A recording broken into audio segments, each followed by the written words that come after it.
Shalom, brothers and sisters. How you all doing?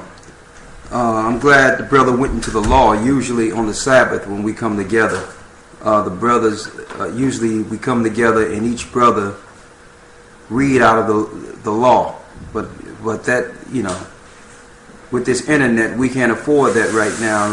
We ain't in the time where we can all get together and just stand up and read out of the law. So I thought that we could start off with the law.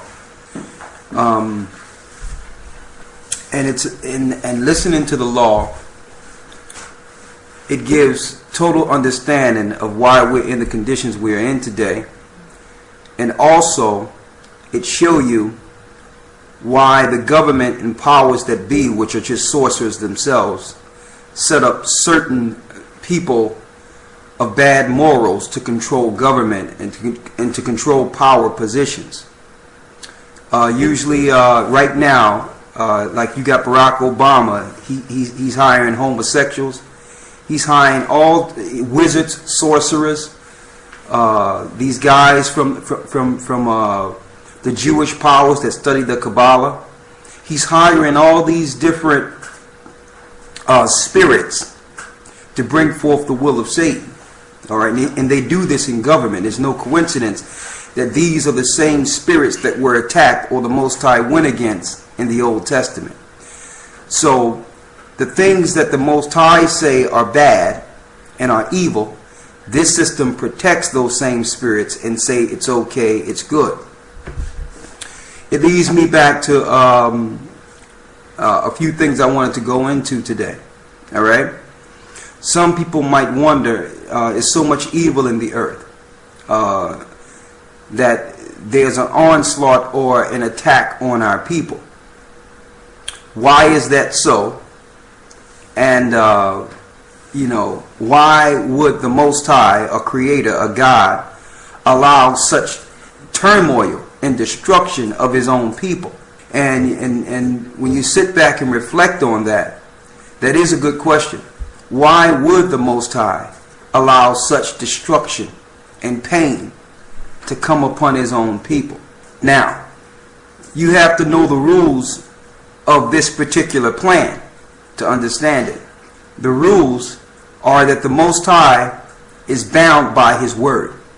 And when he gave Israel the commandments, he expressed do's and don'ts and said what he would do if Israel would follow the law, and what he would do if Israel decided to turn their back on the Most High. Now, we know that this is Satan's world. So Satan understands the rules also. But in order for him to execute his power and to destroy our people, he knows that we must first have the Most High's hedge moved off of us in order for him to execute his plan. All right? So he flooded the airwaves. I'm going to get this. He flooded the airwaves with television and radio to promote a certain lifestyle within the earth that will naturally make us go against the Most High and move our hedge. So Satan didn't move our hedge. He's just put out the idea so that we can execute and go into these different levels of morality and have our hedge removed. Then he could actually come and attack us. Our hedge is the law. Let me show you something. Go to Job real quick to deal with that hedge. And after this, I'm going to go into the Eugenics program to some degree and see if we can tie this all in. Ephesians 2. I need you to go there first. And I want you to get John 14 and 30. Okay? Mm-hmm. Read John 14 and 30 first. St. John, chapter 14, verse 30. Go ahead. Hereafter, I will not talk much with you, for the prince of this world cometh, and hath nothing in me. So Yeshua warned the disciples that soon he'll be leaving. That's before he was crucified, and said that once he go, the prince of this world cometh. And that prince, nothing of Christ is within this prince. That's linking into Revelations 12, showing that once Christ was crucified, Lucifer or Satan got loose hard on the earth and aimed a program towards destroying the Most High's people. Right after Christ was crucified, then the disciples got martyred. Israel got destroyed. Okay? So he said, once I leave, the prince of this world will begin to destroy the people. Read. Verse 31. But that world may know that I love the Father. And as the Father gave me commandment, even so I do. Arise, let us go thence. So I need you to go to Ephesians. Ephesians chapter 2 verse 1. And you have he quickened, who were dead in trespasses and sins. It says, he have he quickened, who was dead in trespasses and sins. Read. Verse 2. Where in times past ye walked according to the course of this world. It says, in times past we walked after the course of this world. Read. According to the prince of the power of the air. According to the prince of the power of the air. So what Lucifer did, or Satan did, because we fled into the wilderness after the destruction of Rome, he made this elaborate, what you would call conquest against the people using the air, like airwaves, radio, TV, to convince people to move their own hedge so that he can continue to destroy God's people. All right? It have to be this wasn't branded in regular society. Okay? Regular society. All right? Now, I need you to go to Job, the 1st chapter. I'll start at the 6th verse, please. Job chapter 1 verse 6. Now there was a day when the sons of the Most High came to present themselves before the Most High. Go ahead. And Satan came also among them. So this is a time in the old time in which Satan had entrance into the heavenly realm. It says that the sons of God went to present themselves before the Most High, and Satan came there also. So this is the angels talking with the Most High. The sons of God here are angels. And Satan used to report back to the Most High as well. Read. Verse 7. And the Most High said unto Satan, Whence comest thou? So where are you coming from, Satan? Read. Then Satan answered the Most High and said, From going to and fro in the earth, and from walking up and down in it. Go ahead. And the Most High said unto Satan, Hast thou considered my servant Job? So the Most High said, yeah, I know you've seen Job down there. Read.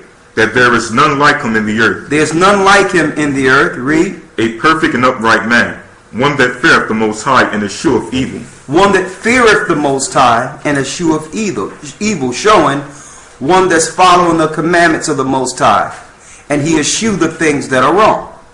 Now, it shows you what happens if you fear the Most High. To fear the Most High is to keep his commandments. Read. Verse 9. Then Satan answered the Most High and said, Doth Job fear the Most High for naught? He says, do Job fear the Most High for nothing? Read. Hast not thou made a hedge about him? Have not thou made a hedge about him? All right. Now, how did Job get this hedge about him? Hedge means a protection or a shield. How did he receive this hedge? By following the commandments of the Most High. Therefore, when Satan tried to do certain vices against him and his family, he was protected by the Most High. So now Satan say, yeah, I can't touch him because you are protecting him. So this gives you the mindset of Satan. He must set up a system that attacks the hedge day and night, that destroys your hedge 24 hours a day, that will make it so that you can live without a hedge. Then you're open game. So some people wonder, well, how can Satan do this work in the earth and the Most High allow it? How can 90% of the children of Israel eventually get destroyed or the world go into moral decay? There's no hedge. We're living in a world in which the law of the Most High is scorned. And the people that are against the Most High are exalted. Finish reading. Verse 10. Has not thou made a hedge about him? Aren't you protecting him? Read. And about his house. And his house is being protected also. Go ahead. And about all that he have on every side. Thou hast blessed the work of his hands. You bless the work of his hands. So also when you keep the commandments, whatever you do with your hands get blessed. The Most High makes sure it becomes fruitful. Read. and his substance is increased in the land. And because of this, your substance increases. He blesses you. Read. Verse 11. But pull forth thy hand now, and touch all that he hath. He says, put forth your hand and touch all that he hath. That means move this hedge off of him. Let me get to him. See, that's the accuser of the brethren. Let me get to him. Read. And he will curse thee to thy face. And he will curse thee to thy face. Read. Verse 12. And the Most High said unto Satan. Now that also shows another thing. Satan understands the psyche of man. The majority of people, when they're going through certain things and they suffer to some degree, they turn their back on the Most High. Satan knows this. Touch his substance. Make him sick. Scorn him. Make it so that he'll pray and his prayers don't be answered. And I bet you he'll turn from you, knowing that the majority of people are not like Job. They'll start questioning, well, is there a God that's allowing all this to happen? And they'll turn to Satan. So we blame the Most High for what Satan do. And that's wrong. We blame the Most High for what we do. And that's wrong. The world is in its case based on the immorality we receive and take on and operate in the earth and teach others immorality. Finish reading. Verse 12. Go ahead. And the Most High said unto Satan, Behold, all that he hath is in thy power, only upon himself put not forth thy hand. So Satan went forth from the presence of the Most High. So the Most High said, listen, okay, I'll tell you what. Everything he have is in your power. You can do whatever you want to do to his family. You can do whatever you want to do. You can take anything you want to take, his substance. You can even strike his body with illnesses. But do not touch his soul. You better not kill him. Read. Verse 13. And there was a day when his sons and his daughters were eating and drinking wine in their eldest brother's house.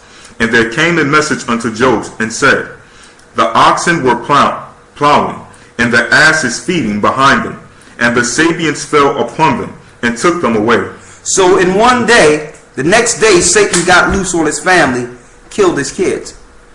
All right. Now, when you read the story of Job, it gives you the example of how we're protected and how we get in the hands of Satan so that he can destroy everything we have.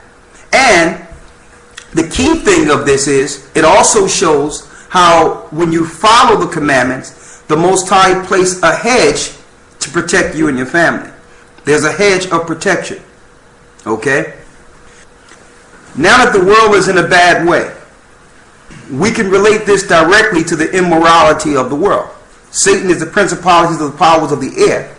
So now he can convince the world to go against the Most High and think it's right. We read in the commandments earlier that a wizard, a witch should be put to death. A homosexual, according to the Bible, should be put to death. What do Lucifer do? What do Satan do? He sets up these people in high positions to rule the earth, to show you it's okay to be that way. Sorcerers and warlocks, homosexuals, they're all in high position now. All right? And then the world thinks that, okay, these things are normal. Then they start practicing it. Then you're looking at Harry Potter and all these different witchcraft and warlock movies and thinking, man, this is cool. Magic. The whole earth then turned to Satan. And now it's open game. Because of this, he can do what he wants to do to the earth and to the people on a mass scale. But there's a remnant in this earth that will turn back to the Most High and get that hedge. And these will be protected and make it through. All right? Now,